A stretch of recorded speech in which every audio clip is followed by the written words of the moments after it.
Don't scream. It's just an extra.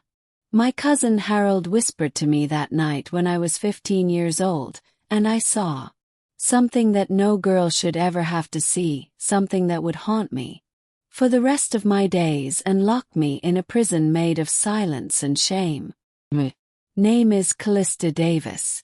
I'm 79 years old now, and most folks around here know me as the quiet widow who tends her little garden and goes to church every Sunday morning without fail.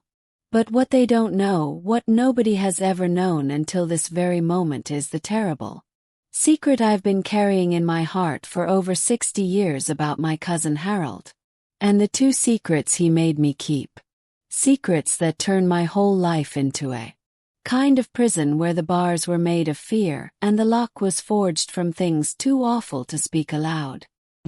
Sat with this burden for so long that sometimes I wonder if keeping it inside might just kill me before I get the chance to finally let it out. And I reckon that's why I'm here talking to you now. Because some stories are too heavy for one old woman to carry to her grave. You see, there comes a time in every woman's life when she realizes that the truth, no matter how ugly or how painful, needs to see the light of day. And maybe if I can find the courage to tell you what really happened in that little house on Elm Street all those years ago, maybe some other girl somewhere won't have to suffer the way I did. Won't have to spend her whole life wondering if what happened to her was somehow her fault. So, if you're willing to sit with me a while and listen to an old woman's confession, if you can bear to hear about the kind of family secrets that small towns like to bury deep and never speak of again, then stay with me through this story, because it's going to get darker before it gets lighter. But I promise you this, by the time I'm done, you'll understand that even in the deepest darkness, even when you think there's no way out, the human heart can find a way to survive. And sometimes that survival is its own kind of victory.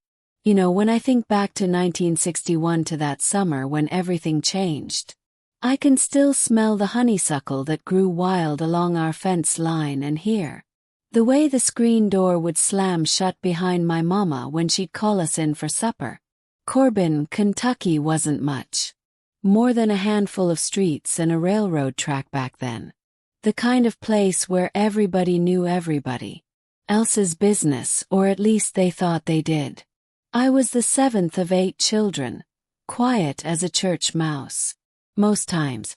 The kind of girl who'd rather sit in the corner with a book than cause any kind of fuss. Maybe that's why nobody paid much attention when Harold started coming around more often than usual. Harold was my daddy's second cousin, a man of 43 who'd made something of himself in the funeral business. And when he'd drive up in that big black Cadillac of his, all the neighbors would peek through their curtains and whisper about how successful he'd become. He owned the only funeral parlor in 3 counties, lived in that grand Victorian house that sat right next to his business like a shadow, and everybody in town treated him with the kind of respect you give to a preacher or a doctor. My mama would flutter around him like a moth to a flame whenever he visited, fixing him the best pieces of chicken and making sure his sweet tea glass never went empty. Because Harold represented something of our poor family had never. Respectability and money. But there was something about Harold that made my skin crawl. Something in the way his pale gray eyes would follow me when he thought nobody was looking. The way his fingers would linger just a little too long when he'd pat my shoulder and tell me what a pretty young lady I was becoming. Catch him staring at me during Sunday dinners. And when I'd look back, he'd smile that thin, cold smile of his and turn his attention back to whatever grown-up conversation was happening around the table. My sisters never seemed to notice, and my mama was too busy being impressed by his fancy manners and his expensive clothes to pay Attention to the way he made me feel like a bug under a magnifying glass the first time I understood that something wasn't right with Harold.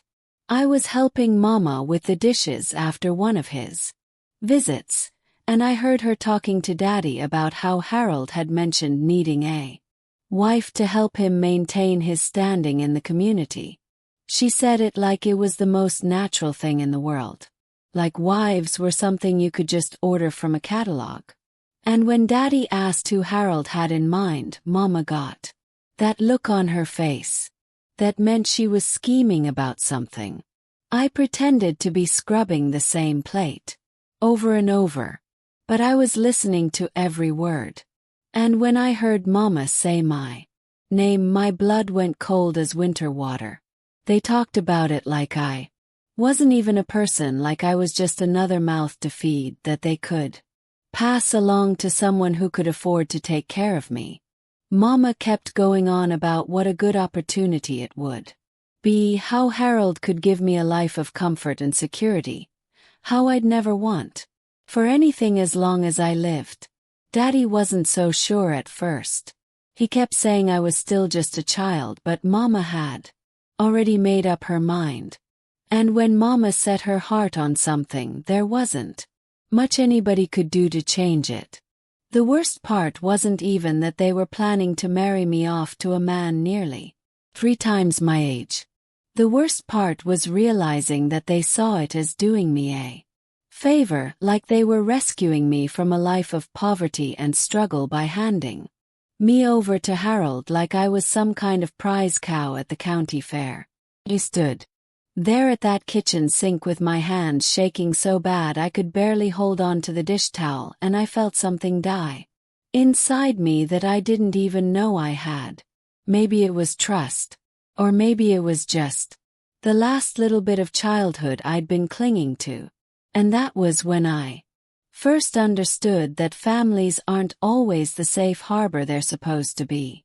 That sometimes the people who are supposed to protect you are the very ones who will trade your happiness for their own peace of mind, and that some prisons are built with good intentions and locked with love that isn't really love at all.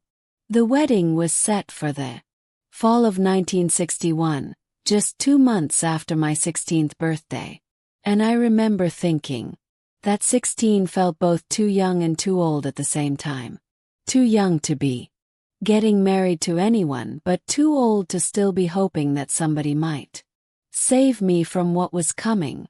The whole town seemed to buzz with excitement about the match, like it was some kind of fairy tale instead of what it really was. And everywhere I went, ladies would stop me on the street to tell me how lucky I was, how Harold was such a catch, how I'd be living in the finest house in 3 counties. Harold started coming by every Sunday after church, sitting on our front porch with Daddy and talking about business while Mama fussed over him like he was visiting royalty.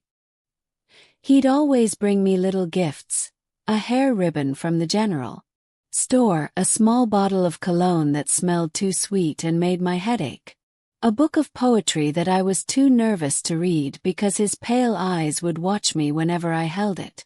The gifts felt more like chains than kindnesses, each one a reminder of what I owed him, what I was being traded for. And I'd smile and say, "Thank you," 'cause that's what good girls were supposed to do, even when their stomachs were twisted up in knots. But it was the way Harold looked at me that made my skin crawl most of all, like he was studying me the same way he might study one of the bodies that came through his funeral parlor with that cold clinical interest that had nothing warm or loving about it.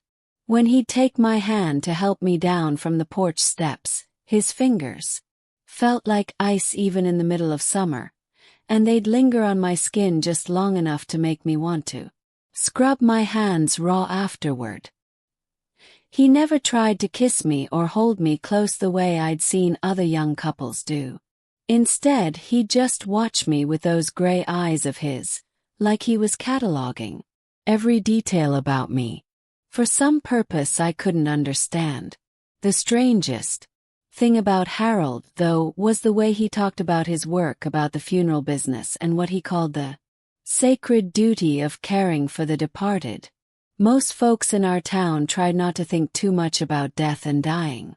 But Harold spoke about it like other men might talk about farming or fishing, with a kind of enthusiasm that made me uncomfortable. He'd tell stories about the families he'd helped through their grief, about the beautiful services he'd arranged, about how peaceful the deceased looked after he'd finished preparing them. And there was something in his voice when he talked about those dead bodies that made me feel sick to my stomach. One Sunday afternoon, when Mama had gone inside to fix us all some lemonade, Harold leaned closer to me on the porch swing and started telling me about the house where we'd live after we were married, about how quiet and peaceful it was, how the rooms were always cool, even in the hottest weather, because of all the marble and stone. He described the bedroom where I'd sleep with its high ceiling and heavy curtains that blocked out all the light, and the way he talked about it made it sound less like a home and more like a tomb.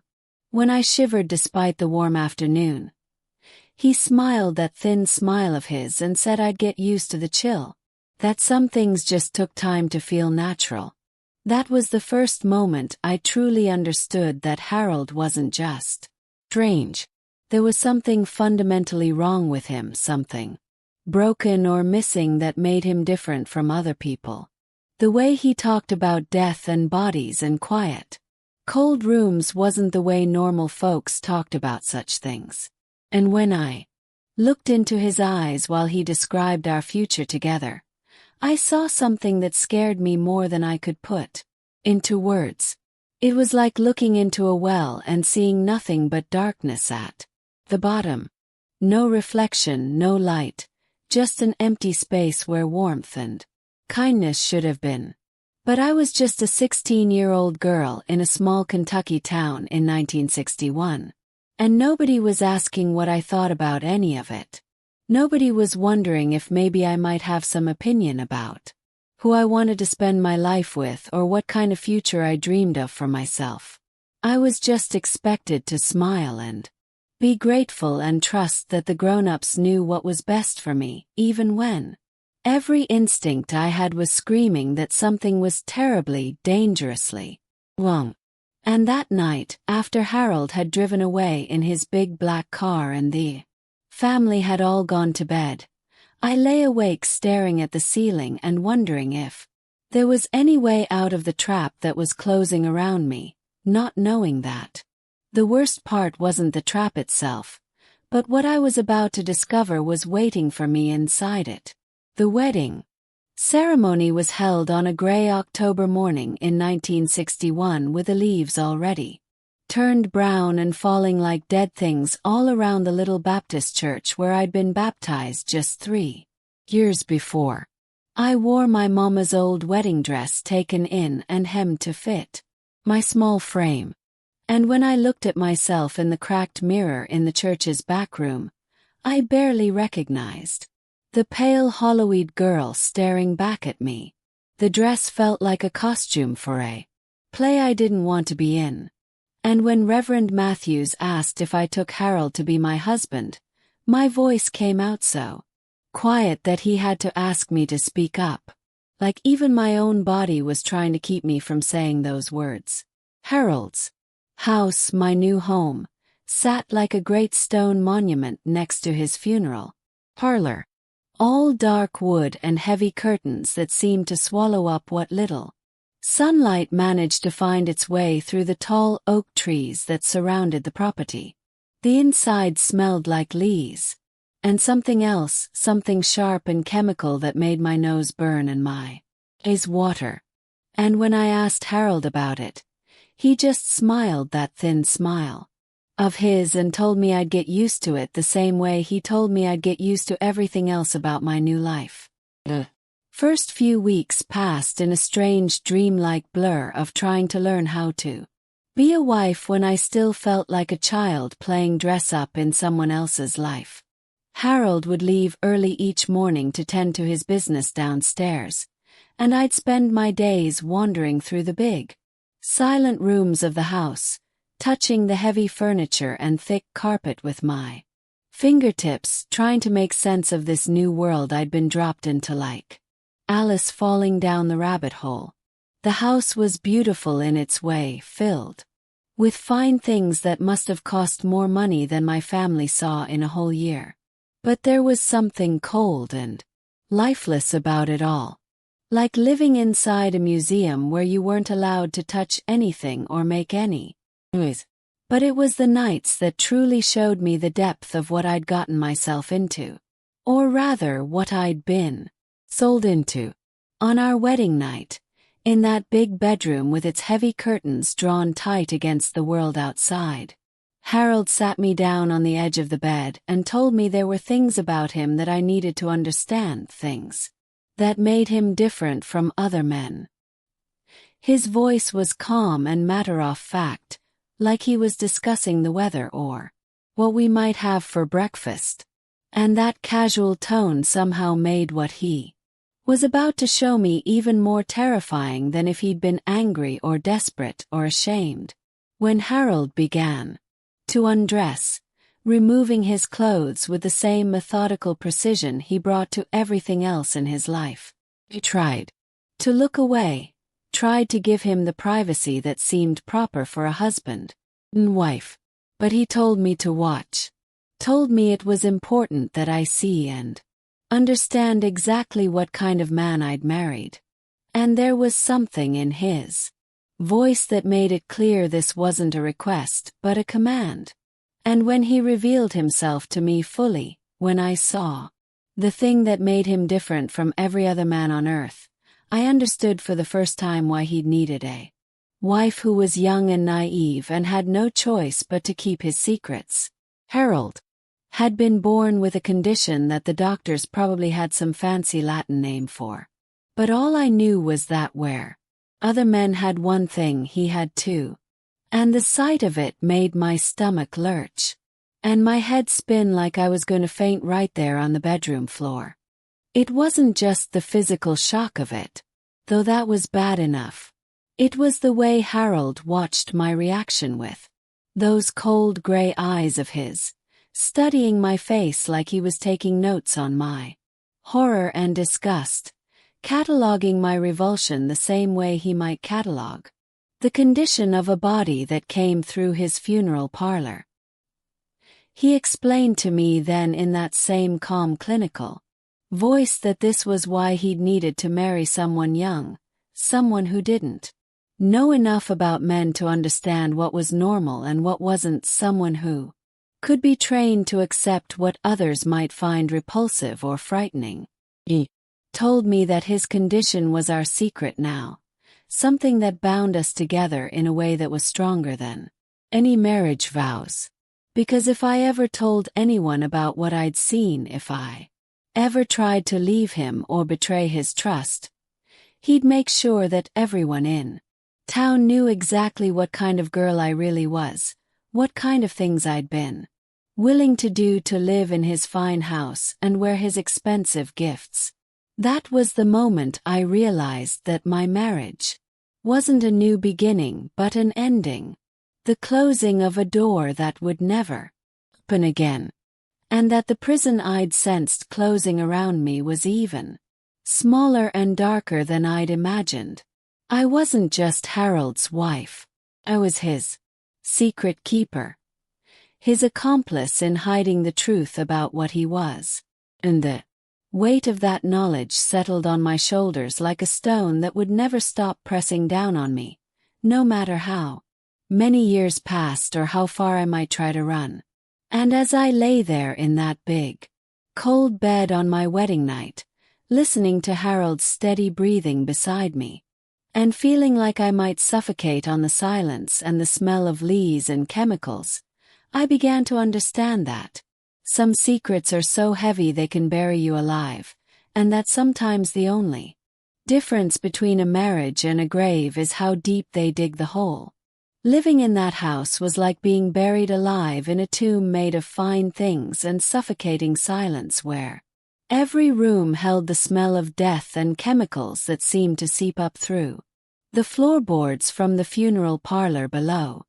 Harold would disappear into his work each morning before the sun came up, leaving me alone with nothing but the ticking of grandfather clocks and the whisper of my own footsteps on thick carpets that muffled every sound until I sometimes wondered if I was losing my hearing along with everything else that had once made me feel human.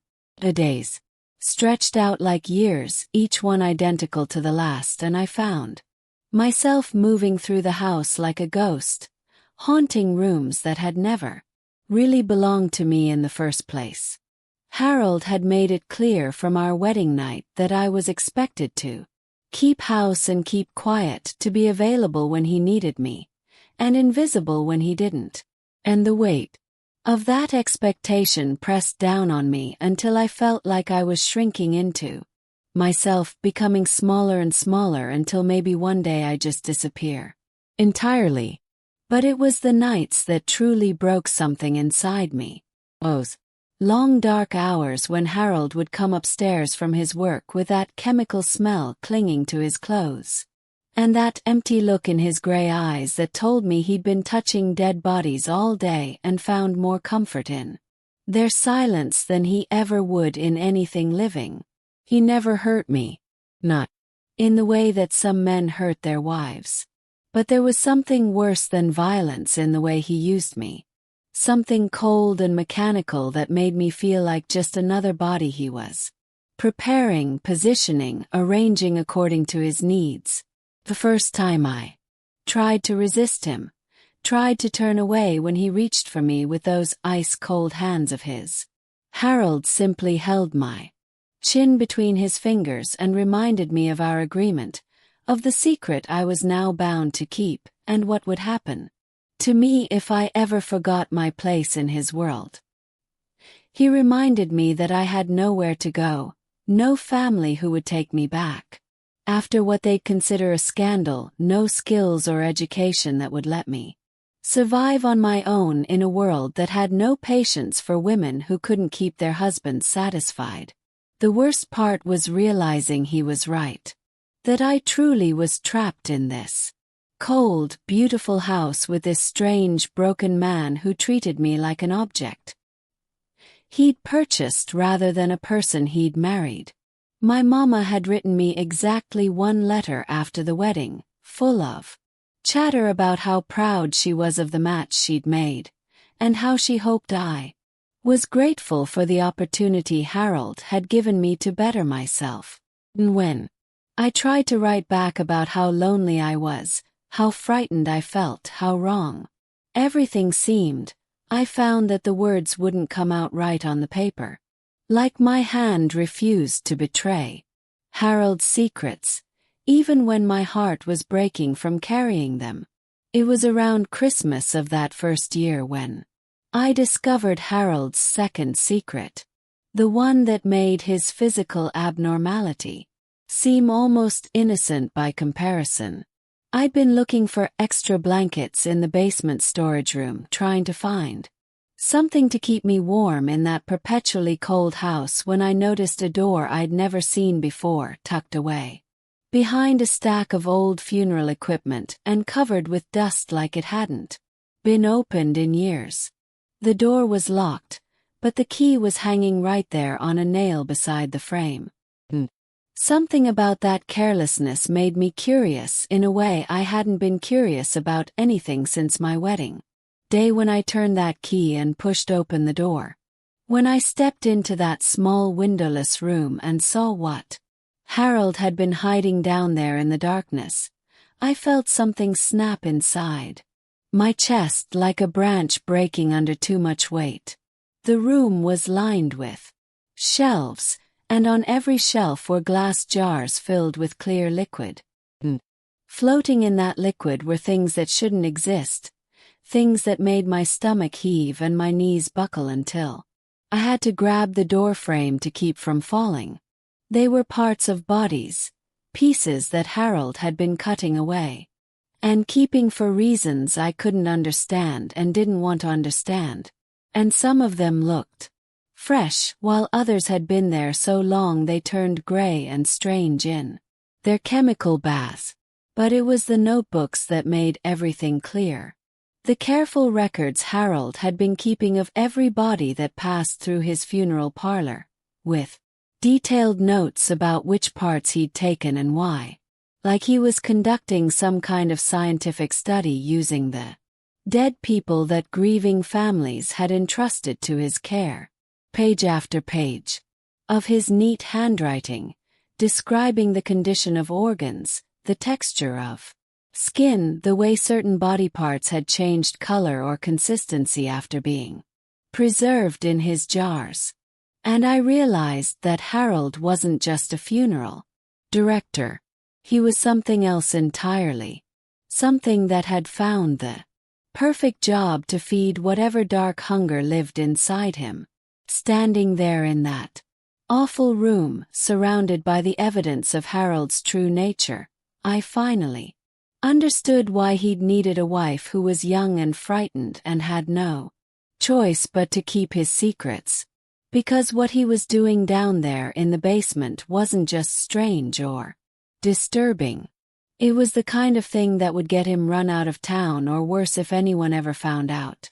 I was the only person alive who knew the truth about the man the whole community trusted with their most precious and vulnerable moments. And as I carefully locked that door and crept back upstairs to the cold, empty rooms where I was supposed to pretend to be happy, I knew that my prison had just gotten smaller and darker than I'd ever imagined possible. Because now I wasn't just keeping Harold's physical secret. I was keeping the secret of what he really was. And that weight was going to crush me if I didn't find some way to escape before it was too late. The winter of 1962 was the coldest anyone in Corbin could remember, and that big old house seemed to trap the chill in its bones, like it was holding on to every frozen breath that had ever been exhaled within its wall. I spent most of my days huddled near the radiators, wrapped in shawls and blankets, but no amount of wool could warm the ice that had settled in my chest after discovering Harold's collection in the basement. Every time I looked at him across the dinner table, every time he touched my hand or spoke my name, I saw those terrible jars floating behind my eyes and wondered how many families in our town had buried their loved ones, missing pieces they'd never know were gone. Harold seemed different after the holidays, more distant and preoccupied than usual, spending longer hours downstairs in the funeral parlor and coming to bed so late that I'd sometimes wake up in the morning and find his side of the bed cold and empty, like he'd never come upstairs at all. At first I was grateful for the space, grateful for any time when I didn't have to feel those gray eyes studying me or endure the touch of his ice-cold hands. But after a while I began to wonder what was keeping him so busy down there in the dark, what new horrors he might be adding to his collection while I lay alone in that big, silent bedroom. Was Mrs. Fletcher from the general store who first mentioned the missing things. Standing in line at the post office one February morning when the snow was falling so thick you could barely see across the street, she was telling anyone who'd listen about how her mother's wedding ring had gone missing from the body before the funeral, how she'd specifically asked Harold to make sure Mama was buried, wearing it because Daddy had slipped it on her finger the day before he died. And now it was just gone, like it had never existed at all. I felt my stomach drop like a stone thrown down a well, but I kept my face perfectly still and made sympathetic noises about how upset Mrs. Fletcher must be, how sometimes these things just got misplaced in all the preparations for a funeral. But inside my heart was beating so hard I was sure everyone in the post office could hear it because I knew exactly where that ring had gone. Knew it was probably sitting in one of Harold's glass jars down in that awful room, floating in chemical solution like some kind of trophy. More stories started surfacing as the winter wore on. Little whispered complaints about missing jewelry or family heirlooms that should have been buried with the deceased, but had somehow vanished between the time the body arrived at Harold's funeral parlor and the time it was laid to rest. Most folks chalked it up to grief-stricken relatives forgetting what they'd actually sent along with their loved ones, or maybe someone in the family quietly removing valuable items before the burial. But I knew the truth was much darker and more twisted than anyone in our little town could imagine. The worst part was watching Harold at church on Sunday mornings, sitting in the front pew like the pillar of the community everyone believed him to be, nodding solemnly when Reverend Matthews spoke about honoring the dead and treating our departed loved ones with dignity and respect. Harold would even contribute extra money to the church collection plate, making a show of his generosity while I sat beside him, knowing that his hands had been touching corpses and stealing from the dead just hours before he touched the pages of his hymnal. I started having nightmares around that time.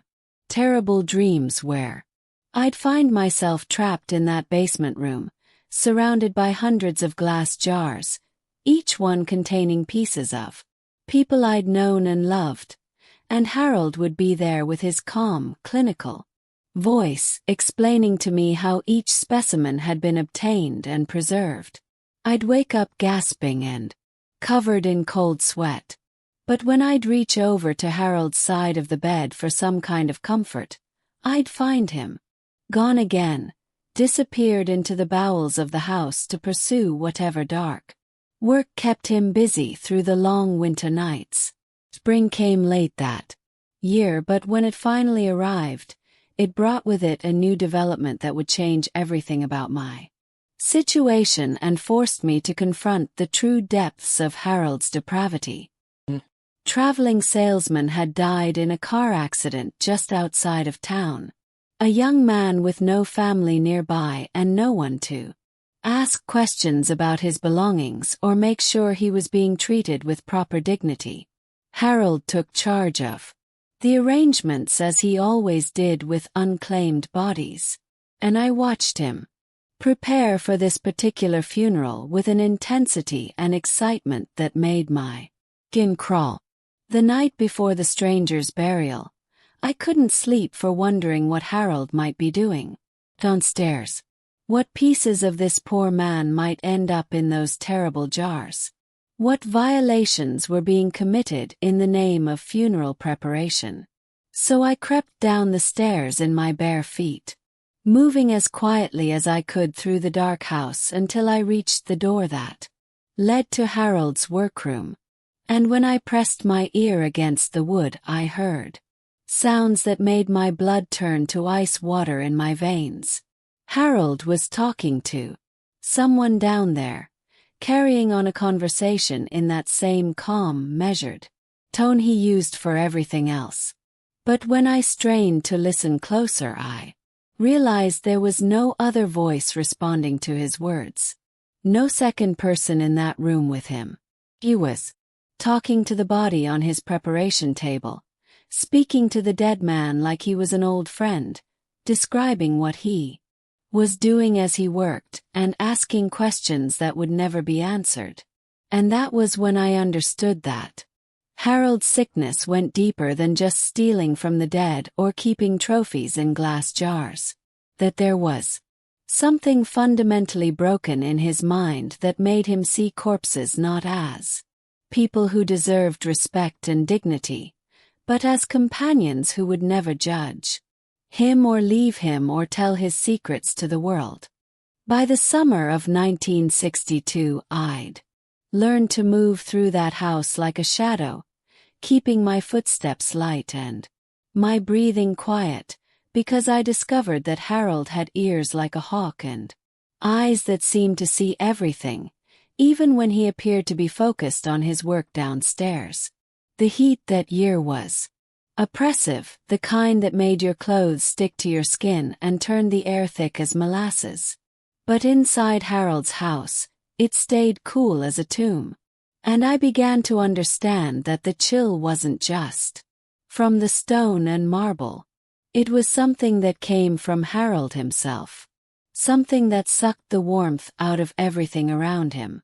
I'd started keeping a journal that summer, hiding it under a loose floorboard in the bedroom closet where Harold would never think to look, and writing down everything I observed about his strange behaviors and increasingly disturbing habits. Told myself it was just a way to keep track of time, to have something that belonged to me in a house where everything else was his. But deep down, I knew I was documenting evidence of something terrible, creating a record that might someday help people understand what had really been happening in that funeral parlor. All those years, the missing items from bodies had become more frequent and more obvious, to the point where even the most trusting families were starting to ask uncomfortable questions about their loved ones' jewelry and personal effects. Harold handled these inquiries with his usual calm professionalism, expressing deep concern and promising to look into each case personally. But I could see something changing in his demeanor, a tension around his eyes and mouth that suggested he was feeling the pressure of keeping his secrets hidden from an increasingly suspicious community. It was during one of those sweltering July nights when I couldn't sleep for the heat and the weight of everything I knew that I made a discovery that changed my understanding of Harold's sickness in ways I hadn't thought possible. I'd been lying in bed listening to him move around downstairs, hearing the familiar sounds of his late-night activities in the preparation room, when I realized that the sounds were different somehow, more varied and complex than the usual routine of his work. Driven by a curiosity that I knew was dangerous, but couldn't seem to resist, I crept down the stairs and positioned myself outside the workroom door, pressing my ear against the wood the way I'd done before. But this time, what I heard made my stomach lurch, and my knees nearly buckled with horror. Because Harold wasn't just talking to the bodies anymore. He was singing to them soft lullabies and hymns in that same calm, measured voice, like he was trying to comfort them or put them to sleep. The singing was disturbing enough, but what came next was worse. I could hear Harold moving around the room, his footsteps circling the preparation table. And then there were other sounds. The scrape of metal instruments, the splash of liquids being poured, the wet sounds of things being cut or separated. And through it all, Harold kept up a running commentary, describing what he was doing in loving detail, praising the beauty of what he was finding, expressing gratitude to his silent companions for allowing him to explore their secrets. I stood there in the darkness outside that door for what felt like hours, frozen by a combination of horror and fascination, listening to Harold perform his grotesque rituals on the bodies that had been entrusted to his care. And slowly, piece by piece, I began to understand that what I discovered in those glass jars was just the beginning of Harold's obsession with the dead. That his true sickness went far deeper than simple theft or morbid curiosity. Harold wasn't just taking trophies from the bodies. He was conducting some kind of twisted experiments on them, cutting them open and rearranging their parts, preserving pieces in ways that went far beyond what was necessary for normal funeral preparation. He spoke about their organs and tissues like an artist might describe his materials, with reverence and passion and a kind of love that made my skin crawl because it was so completely wrong, so fundamentally perverted from what love was supposed to be. But the most chilling moment came near the end of that awful night when I heard Harold's voice change from that clinical professional tone to something softer and more intimate. And I realized he was no longer speaking to the body as a funeral director to a client. He was speaking to it as if it were alive, as if it could hear and understand him, asking it questions about what it felt like to be so still and peaceful, wondering aloud if it was happy to be free from all the pain and struggle of living. And that was when I understood that Harold's obsession with the dead wasn't just about satisfying some sick curiosity or collecting gruesome trophies. It was about finding the kind of perfect silent companionship that living people could never provide him. The dead couldn't judge him or reject him or leave him alone. They couldn't tell his secrets or demand explanations for his behavior. They were completely under his control, completely dependent on his care. And in their silence and stillness, he had found the only kind of relationship he was capable of maintaining. Standing there in the hallway outside that door, listening to my husband carry on his one-sided conversations with corpses, I felt something break inside me that I knew would never heal properly.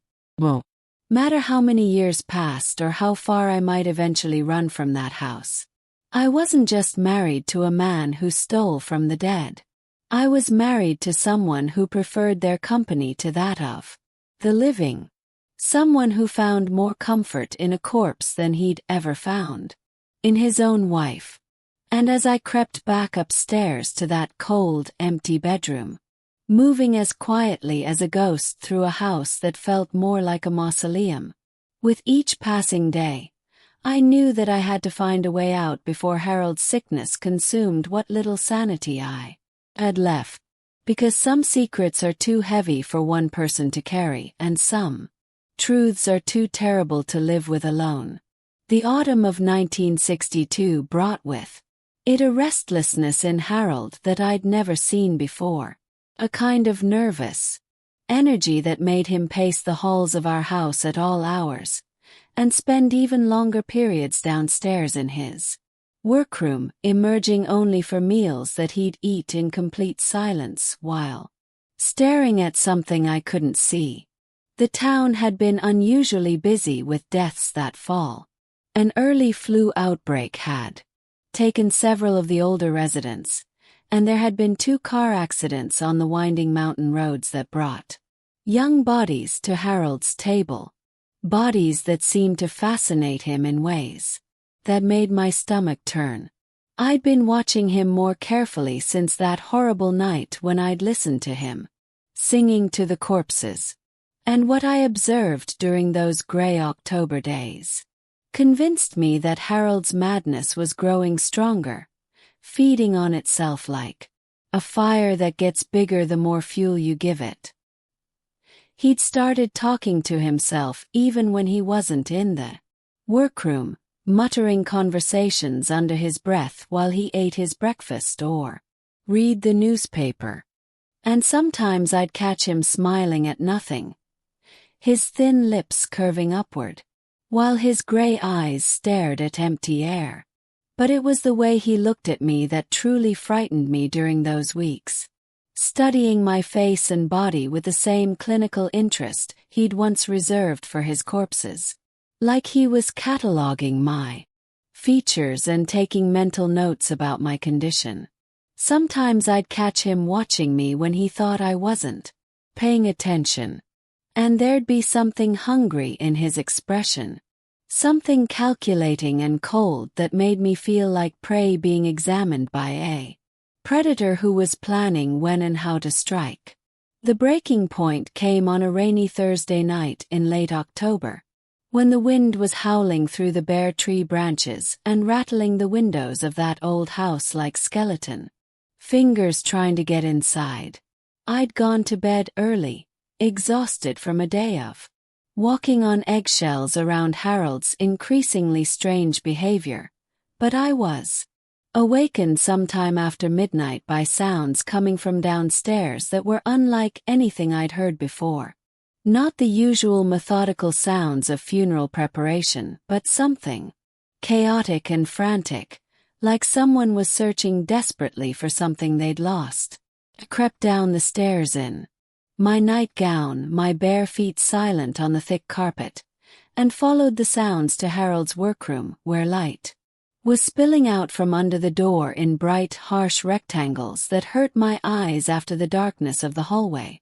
But when I pressed my ear to the door to listen, what I heard made my blood freeze in my veins, and my heart nearly stopped beating altogether. 'Cause Harold wasn't alone in that room. There was someone else with him, someone who was making sounds that no living person should ever have to make. The voice was weak and muffled, like someone trying to speak through cloth or liquid. And it was begging Harold to stop, pleading with him in broken, gasping words that came out wrong, like the person's mouth wasn't working properly. But Harold's voice was calm and soothing, the same tone he used when he was working on his regular corpses, explaining to this living person what he was going to do, describing the process in loving detail while those awful, desperate sounds continued to come from his victim. I stood there in that hallway for what felt like hours, but was probably only minutes, paralyzed by the realization that Harold had finally crossed the line from violating the dead to creating them, that he'd brought someone into his workroom who was still breathing, still conscious, still capable of feeling pain and terror. The sounds that came through that door were the sounds of someone dying slowly and horribly. And Harold's voice continued throughout it all, gentle and clinical, and completely without mercy. When the sounds finally stopped, when that terrible pleading voice went quiet forever, I heard Harold moving around the room with his usual efficiency, and I knew he was beginning the process of transforming his latest victim into just another body for the county morgue. Another unexplained death. In a small town where people trusted their funeral director to handle such matters with dignity and discretion. I made it back to the bedroom somehow, my legs shaking so badly I could barely climb the stairs. And I spent the rest of that night huddled under the covers, trying not to think about what I'd heard, trying not to imagine who that person might have been or how Harold had gotten them into his workroom without anyone noticing. But I couldn't stop my mind from racing through the possibilities. Couldn't stop wondering if this was the first time Harold had killed someone or if there had been other victims, other unexplained deaths that the whole town had simply accepted as tragic but natural occurrences. The next morning, Harold appeared at the breakfast table, looking refreshed and satisfied, like he'd slept better than he had in months. And when he spoke to me about the weather and the grocery list, his voice was lighter and more cheerful than I'd heard it sound in ages. He even smiled at me across the table, a real smile that reached his eyes for once. And I realized with dawning horror that whatever he'd done the night before had given him some kind of peace or fulfillment that he'd been desperately craving.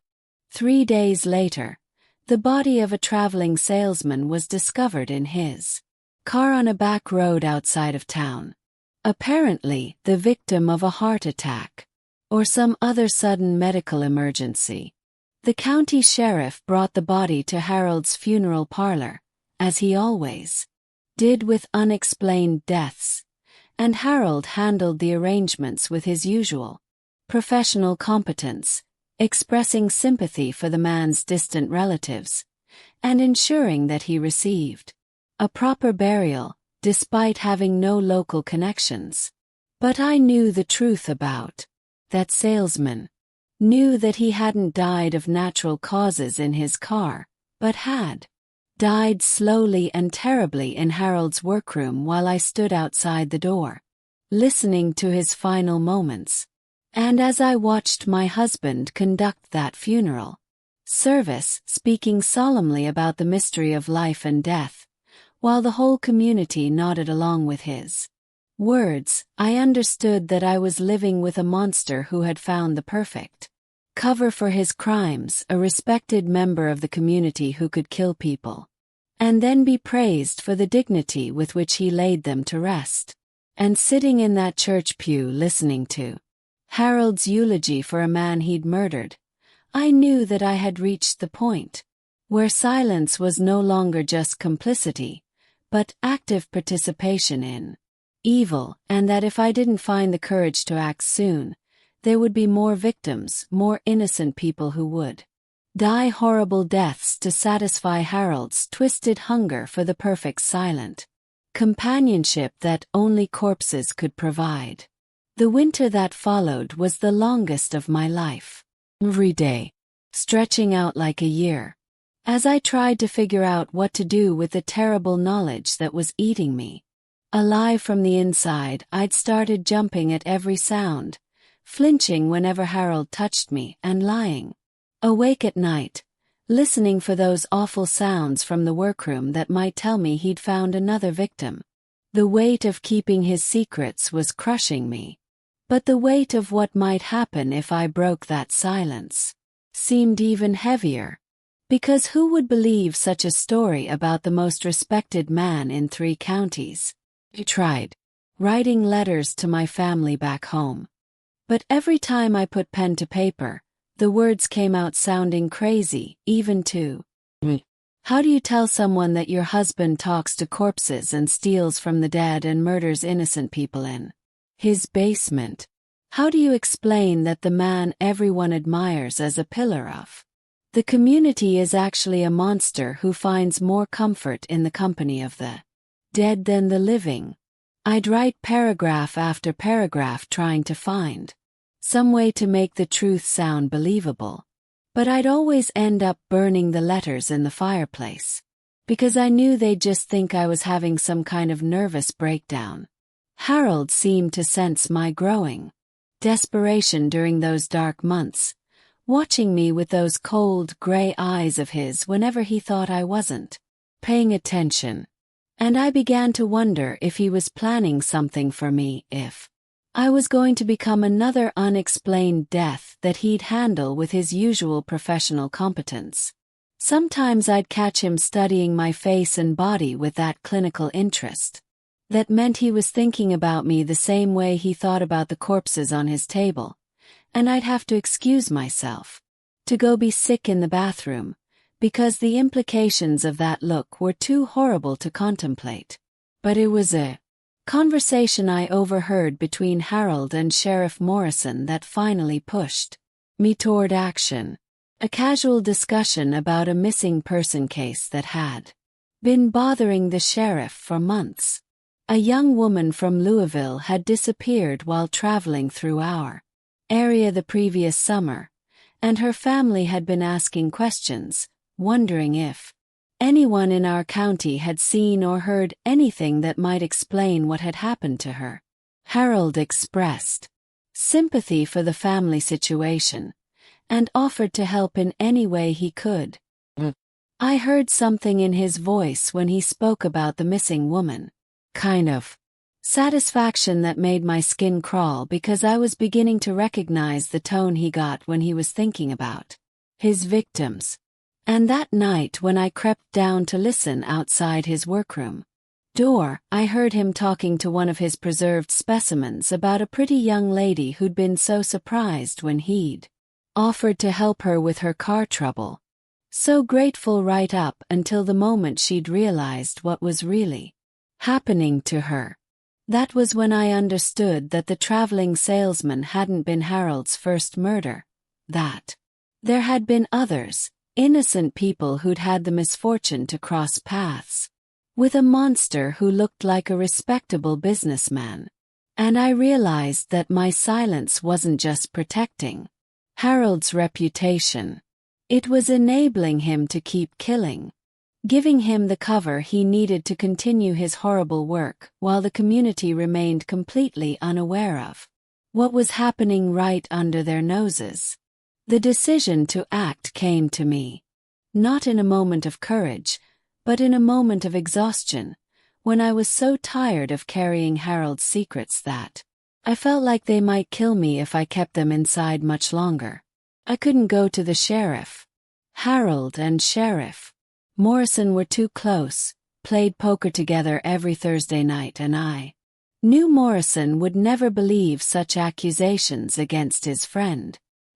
Couldn't write to my family or try to run away because Harold had made it clear that he'd find me wherever I went and make me pay for betraying his trust. But there was one option I hadn't considered. One person who might listen to what I had to say without immediately dismissing me as a hysterical woman, making wild accusations. Dr. Patterson had been practicing medicine in our county for over 30 years, had delivered half the babies in town, and seen more death than anyone except Harold himself. And I'd heard him speak at church about the importance of bearing witness to truth, even when that truth was difficult or dangerous. So on a cold February morning when Harold had driven to the next county to pick up a body, I walked to Dr. Patterson's office and asked to speak with him privately about a matter of life and death. I didn't tell him everything. I wasn't that brave yet, but I told him enough about Harold's strange behavior and the missing items from bodies to plant seeds of suspicion in his mind to give him reasons to start asking questions that might eventually lead to the truth. Dr. Patterson listened to me with the kind of serious attention that I hadn't received from another human being since my wedding day. And when I finished speaking, he didn't dismiss my concerns or tell me I was imagining things. Instead, he asked careful questions about specific incidents, took notes about dates and details, and promised to look into the matters I'd raised without mentioning my name or putting me in any danger. Walking home from that meeting, I felt something I hadn't felt in over a year. A tiny spark of hope that maybe, just maybe, there was a way out of the prison Harold had built around me. Didn't know what Dr. Patterson would discover or how long it might take. For the first time since my wedding night, I allowed myself to imagine a future where Harold's secrets were no longer mine to keep, where the weight of his crimes was no longer crushing my soul into dust. But as I approached that big cold house where Harold was waiting for me, as I saw the light burning in his workroom window, and knew he was down there with another body, performing his twisted rituals on someone who deserved better than to be touched by his diseased hands, I also knew that the most dangerous part of my journey was just beginning. 'Cause secrets like Harold's don't die easily, and the monsters who keep them will do anything to protect the darkness they've built their lives around. Spring came early to Corbin that year, and with it came a kind of restless energy that seemed to infect everyone in town. Like the warming air was stirring up secrets that had been buried under the long winter snow. Harold had been increasingly agitated since February, pacing the house at odd hours and spending whole days locked in his workroom without emerging even for meals. And I could feel something building toward a breaking point that terrified me more than his previous predictable routines had ever done. Dr. Patterson had been true to his word about investigating my concerns, though he'd been careful never to speak to me directly about what he'd discovered, communicating instead through subtle nods when we passed on the street, or meaningful looks during Sunday services that let me know he was taking my accusations seriously. I'd seen him having quiet conversations with Sheriff Morrison after church, seen him making notes in a small leather journal that he kept close to his chest, and I Knew he was building a case against Harold, piece by careful piece, the way a hunter sets snares in the woods. But Harold was no ordinary prey. I should have realized that a man who'd been hiding his true nature for over 40 years would have developed instincts about when he was being watched, when questions were being asked that came too close to dangerous truths. First, noticed the change in him on a Thursday morning in early April when he came upstairs from his workroom with a look in his gray eyes that I'd never seen before. Not the usual cold calculation or clinical detachment, but something wild and desperate that made him look almost human for the first time since I'd known him. He sat across from me at the breakfast table that morning, studying my face with an intensity that made my hands shake as I tried to butter my toast.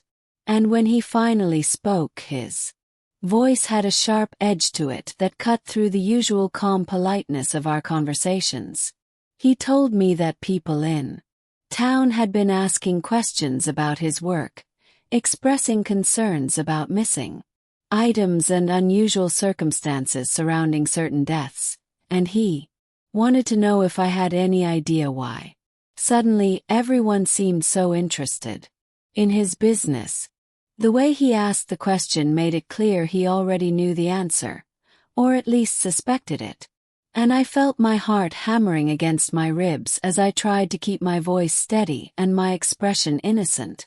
I told him I couldn't imagine why anyone would question his professional conduct, that he'd always been nothing but respected and admired by everyone in the community. But even as the words left my mouth, I knew he could hear the lie could see the guilt written across my face like words in a book he'd learned to read too well. Harold leaned back in his chair and smiled that thin, cold smile of his. But there was something different about it this time, something that reminded me of a snake coiling before it strikes. And he told me how much he appreciated my loyalty over the years, how grateful he was to have a wife who understood the importance of keeping family secrets safe from prying eyes. But then his voice dropped to barely above a whisper, and he reminded me of what would happen to both of us if anyone ever discovered the truth about our marriage, about the things I'd seen and kept silent about the complicity that made me just as guilty as he was in the eyes of the law. That afternoon, while Harold was meeting with the Morrison family about arrangements for their father's funeral, Dr. Patterson appeared at my kitchen door looking more serious than I'd ever seen him, his face drawn with the weight of whatever he'd discovered during his investigation.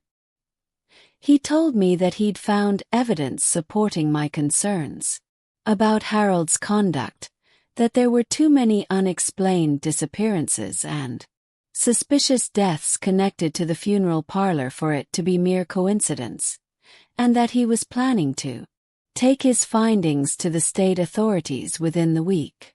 But he also warned me that I was in terrible danger, that Harold was the kind of man who would do anything to protect himself when he felt cornered, and that I needed to leave town immediately that very night, if possible, before Harold realized how much the investigation had uncovered. Dr. Patterson had already made arrangements for me to stay with his sister in Lexington until the authorities could arrest Harold and ensure my safety, but he made it clear that time was running short and that Harold's growing desperation made him more dangerous than ever. I spent that evening packing a small bag with my few precious possessions, hiding it under the bed where Harold wouldn't think to look, and trying to prepare myself mentally for what would happen when the truth finally came to light, when the whole community learned what kind of monster had been living among them all these years. But I also found myself thinking about all the victims Harold had claimed, all the innocent people who died to satisfy his sick hunger for control and companionship. And I knew that their families deserved to know the truth, no matter how painful it might be. The plan was for me to slip out of the house sometime after midnight when Harold would be deep in his work and unlikely to notice my absence until morning. But Harold's behavior that evening suggested he suspected something was about to happen. He kept finding excuses to check on me, appearing in doorways when I least expected him, watching me with those predatory eyes as I tried to act normal while my nerves screamed with tension and fear. Around 11 o'clock, Harold announced that he had some special work to do in the basement and that I shouldn't wait up for him. But there was something in his tone that made my skin crawl. Something that suggested his special work might involve more than just the usual corpse he'd been preparing for burial. As he headed downstairs to his workroom, I heard him humming under his breath, one of those hymns he liked to sing to his dead companions, and I knew with absolute certainty that whatever he was planning to do down there, I didn't want to be in the house when he did it. I waited until I heard the familiar sounds of Harold moving around in his workroom, the clink of metal instruments and the splash of chemicals. And then I grabbed my hidden bag and crept toward the kitchen door, moving as silently as I could through the dark house that had been my prison for so many months. But just as I reached for the door handle, just as freedom seemed within my grasp, I heard Harold's voice calling my name from the basement. And the tone of it made my blood freeze because it wasn't the usual calm, controlled voice I was used to. It was something raw and desperate and completely unhinged. He called my name again, louder this time, and I could hear his footsteps on the basement stairs, moving faster than I'd ever heard him move before. And I knew that he'd discovered my plan somehow, that all his instincts about being hunted had finally focused on me as the source of his danger. I had maybe 30 seconds before he reached the kitchen. 30 seconds to decide whether to run for the door and hope I could reach Dr.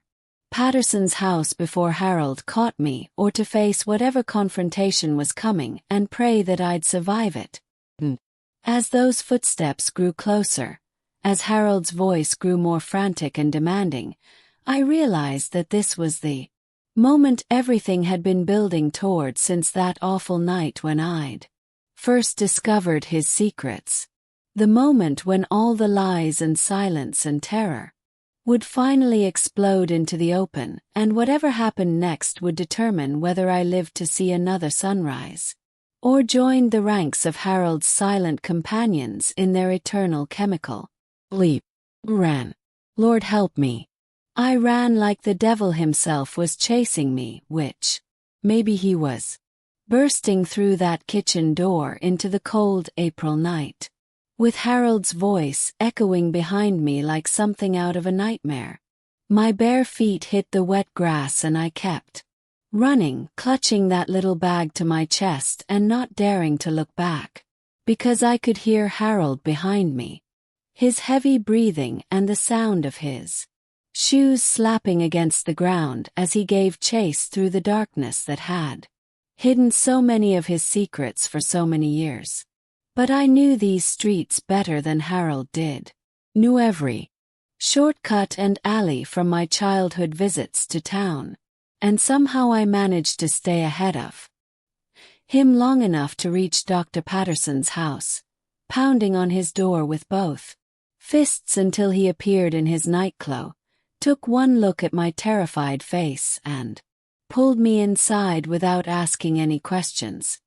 Harold must have seen where I went because within minutes he was at Dr. Patterson's door too, demanding that his wife be returned to him, speaking in that calm, controlled voice that made him sound so reasonable, even while his eyes held the wild look of a trapped animal.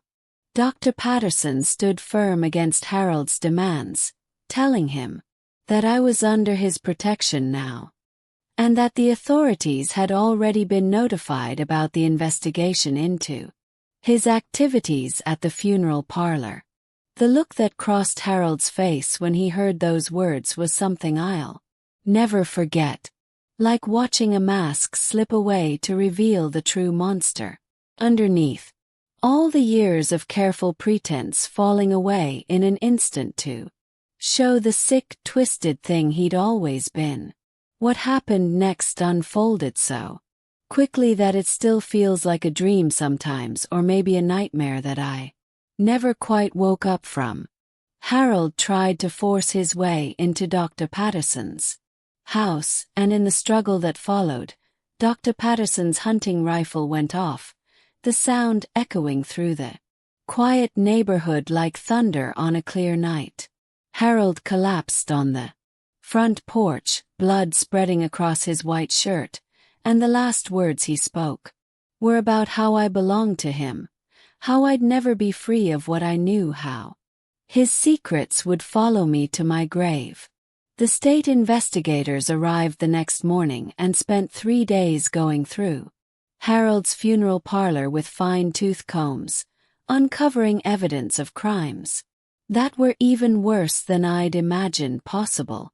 They found the room with the glass jars, found Harold's detailed journals documenting his experiments on the dead, found items belonging to at least 7 people who'd supposedly died of natural causes or accidents, but had really been murdered to satisfy Harold's sick need for perfect silent companions.